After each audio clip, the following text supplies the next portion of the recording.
You wouldn't know it from looking at my flamboyant appearance, to my aggressive acts of gayness, to my insane hyperfixations on stupid nerd shit, but I love musicals. I'm not completely sure why, because when you really think about it and break down the very idea of a musical, it's fucking ridiculous. There's that persistent layman's argument that nobody ever breaks into song in public. To that I say, go to a Denny's at 2 in the morning with a group of theater kids who've just finished their high school production of Into the Woods. Then we can talk about whether or not people break into song in public. I love musicals for several reasons. First off, they're fun. Really, really fun. Gotta sing, sing. Gotta sing, sing. Second off, when I first decided to immerse myself in the world of musical theater, it was during a very difficult period of my adolescence that I mentioned in a previous video, and they offered me comfort when few other things did. Yes, I was that bitch. That artsy kid with the purple trip pants and Sweeney Todd hoodie who still used a Walkman in 2007. But my love of musical theater is one that has lasted into adulthood, and today we'll be talking about the one that started it all, the producers.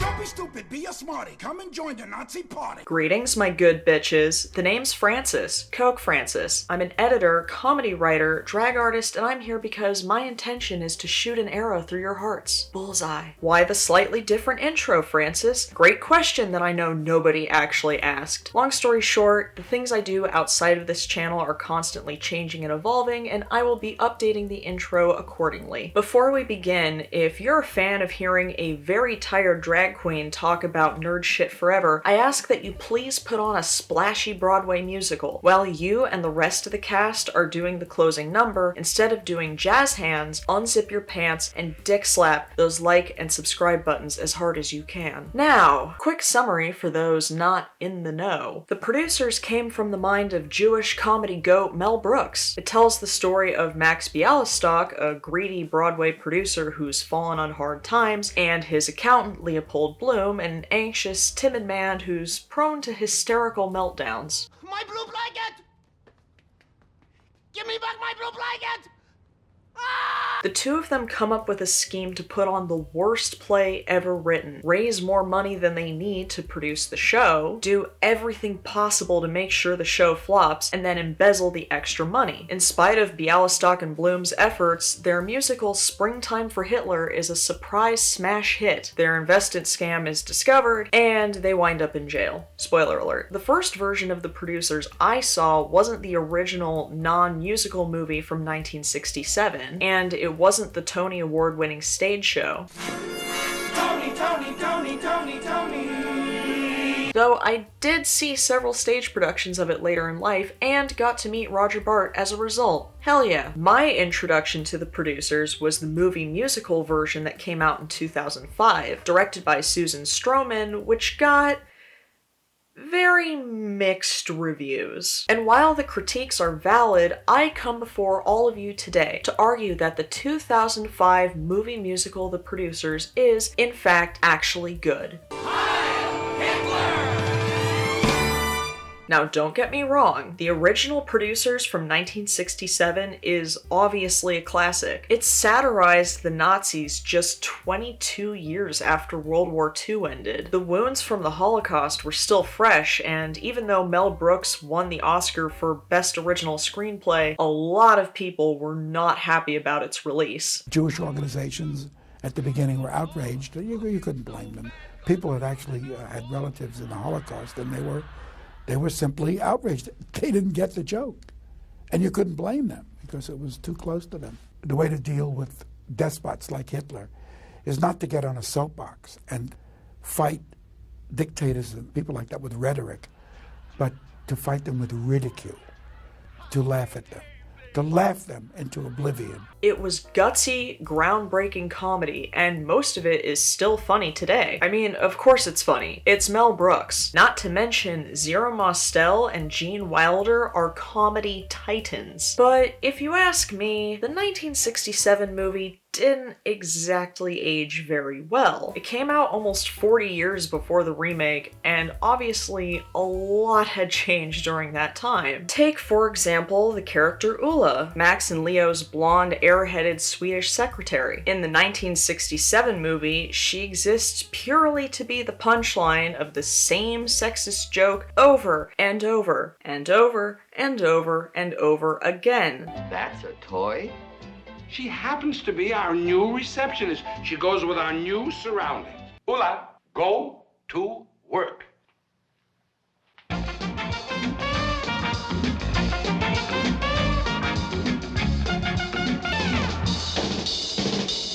Yikes on bikes. Show this clip to the next person under 30 who says they were born in the wrong generation. In the Broadway show and the 2005 movie, Ulla is given a few musical numbers and is a character that actually serves a purpose in the narrative. She falls in love with Leo and drives a wedge in between him and Max. Granted, it's not an extremely deep character, but it's a massive upgrade nonetheless. You have two choices. You can go to jail with Mr. Bialystok, or you can take that $2 million and Ulla and go to Rio.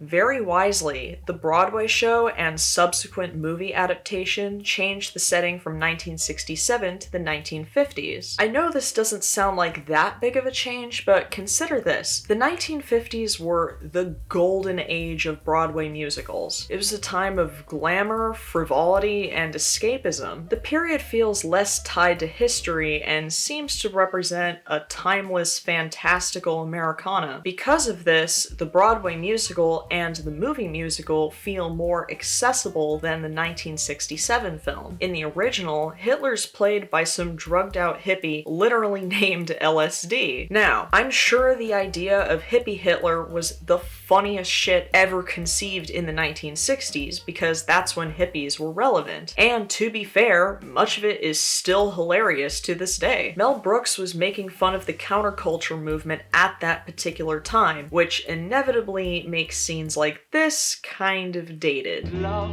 is the flower that is mine. When I'm walking with my darling and we're holding hands. The remake changes hippie Hitler to gay Hitler. This is less dated because no matter the era, Nazis will always be triggered by the gays. Back in the 1930s, they literally imprisoned thousands of homosexual offenders in concentration camps. I mean, imagine being so offended by a group of people the only way you can cope is by genociding them. What a beta cuck move. Turning the poster boy of manly masculine fascism into a flouncing flaming queen is a perfect way to piss off the right people, whether it's 2001, 2005, or 2022. The Producers from 1967 has a 90% on Rotten Tomatoes, while the remake holds only a 51%. Before I get into why I wholly disagree, let's acknowledge some of the grievances that I know fans of the original have. The remake is fun as fuck. It's funny as fuck. But as a film, it's not exactly pushing boundaries. There is literally zero cinematography the entire time. The coverage is simple and the shots are framed in a very flat, stagey way. The production design is basic at best. We all know what part of the Universal Studios tour that theater's in. Considering the huge personalities at play here, like Nathan Lane, Matthew Broderick, Uma Thurman, and Will Ferrell, at times it feels as though we're seeing them arranged inside of a dollhouse or something. This was Susan Stroman's film debut after successfully directing and choreographing the Broadway show. And, as much of an absolute boss bitch as she is, her inexperience in working in film is extremely evident here, because it feels as if we're just watching a recording of the stage show. They say poetry is lost in the translation. I say theater is lost in the recording. Then again, a literal recording of Hamilton from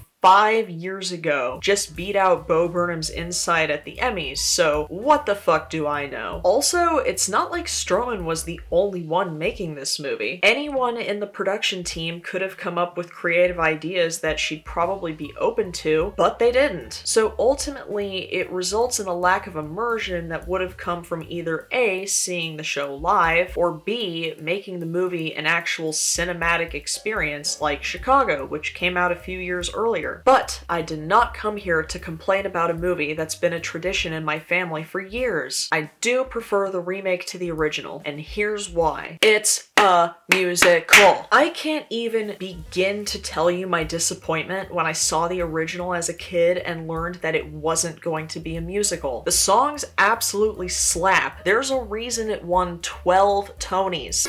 Tony. When you take an already funny script and turn it into a musical, you open the door to all sorts of opportunities for new music-oriented jokes.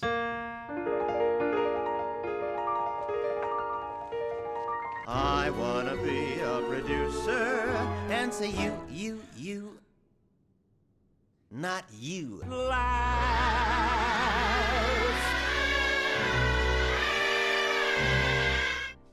Don't help me.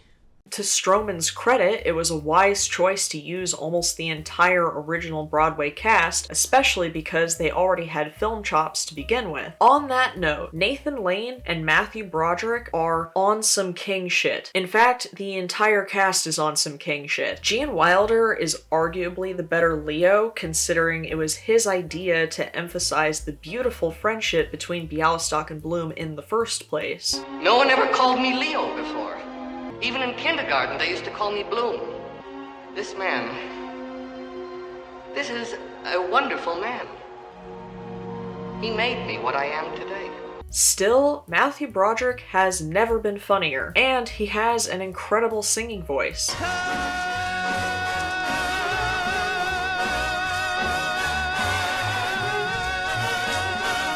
And absolutely no disrespect to the legendary Zero Mostel, but Nathan Lane took this lead role and sprinted with it. Personally, I will always maintain that Nathan Lane is the superior Max Bialystok. Oh, Lord. Dear Lord. I want that money! So yeah, it might seem like a recorded version of the stage show, but at least we get these performances preserved forever. A frequent complaint I've heard about the remake is that the jokes don't work as well in the movie as they do in the stage musical because there aren't any organic pauses for audience laughter. I beg to differ, because the jokes and their delivery are good enough to stand on their own. To prove my point, let's take a look at one of the unfunniest pieces of shit to ever grace the world's television screens, The Big Bang Theory. As you probably already know, this show is aggressively unfunny. It is literally the antithesis of the producers. Stay with me now. The biggest issue with The Big Bang Theory isn't the show's premise, which, to be fair, isn't actually that bad. It could have been a fun way to satirize the rise of nerd culture at the initial time of its release. The failure of the show lies in its execution, and not just because their idea of comedy is nerd blackface. I could go on forever about this, but Wisecrack and Sarah Zed already did videos about this, and I'm not here to talk about this piece of shit show. There's a reason people on YouTube have made those edits of The Big Bang Theory to show what it would look and sound like without all those long-ass pauses for canned laughter. Certainly a lot more women are reading comic books now. It's true. At the store, I had to put a seat on the toilet. We won't know if there's equality until female Thor has a baby and the Avengers are cool with her pumping breast milk at work. I wonder if only a baby who is worthy can suckle at the bosom of Thor. Ball-retractingly terrifying. Even with weak jokes, if they just ditched the canned laughs altogether and actually allowed the actors to bounce lines and jokes off each other, there would at least be some sense of comedic timing in the dialogue. Actors need the opportunity to do this, because it'll also give them more room for improvisation, which a lot of times is where most of the comedy actually lies. Now, take that, replace it with actually great jokes and performances, specifically Nathan Lane and Matthew Broderick being on some king shit, and boom, you've got yourself some really fine comedy right there. I need to lie down for a minute now. They come here. They all come here. How do they find me?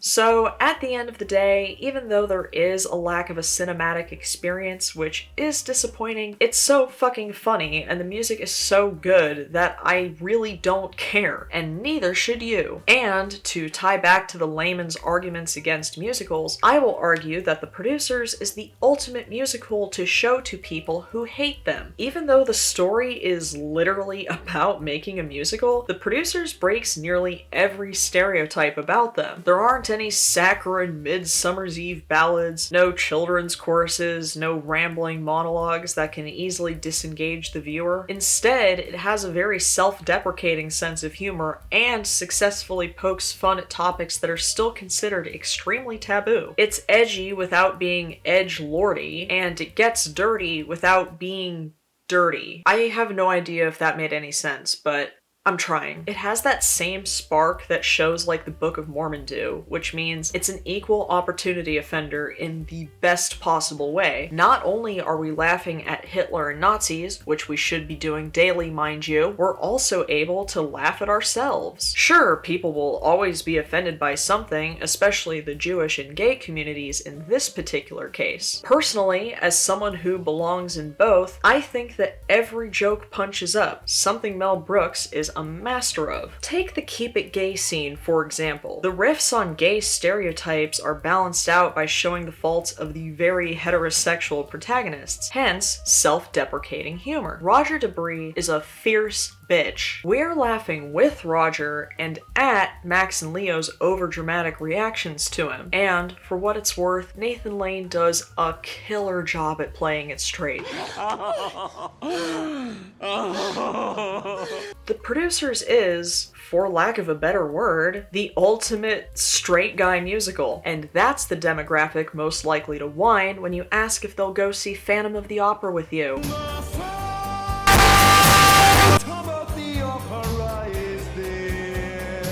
Anyway, I will now be announcing the winning comment from the last video. And the comment, Tony, goes to The Lost One, who wrote, James Randi taught me, indirectly, on how to be a skeptic. There are simple, honest, and scientific controls that we can use to ensure a claim is true and not a hoax. Because if something is true, then it will hold up to examination. He is a legend in my mind, and he has a lasting influence. It is nice to see someone make videos about his work. Thank you. And I love that you point out that charlatans like That's such a good word to describe it. And I love that you point out that charlatans like Edwards don't do channeling or readings in foreign countries and stick to normal white folk. I've often fantasized about those scam artists going to Sri Lanka and doing their bullshit. I'm getting a Steve. I watched your video about Scott Thompson and took a look at your channel. I'm now subscribed because of this video and hope your channel grows. You have a good sense of humor, skepticism, somewhat cynical, and thoughtful approach. Cheers. Only somewhat cynical? Sir and or madam, you are too kind. You too can be featured in the next video. Leave a comment below and I will pick my favorite one and give you a shout out next time. Also, I should have addressed this earlier, but before I forget, I've been getting so much love from you guys lately, especially on the very first video I posted on here, and it means the absolute world to me. I can tell my mental health is getting better because instead of getting imposter syndrome over this, I'm letting it all go to my head. But seriously, thank you so much for making my analytics graphs really butter my egg roll. It's still such a trip to me that there are strangers out there who watch my stuff and enjoy it. That's so crazy to me. So really, thank you so much. Once again, I ask that you please put on a splashy Broadway musical. While you and the rest of the cast are doing your closing number, instead of jazz hands, unzip your pants and dick slap those like and subscribe buttons as hard as you can. And as always, until next time.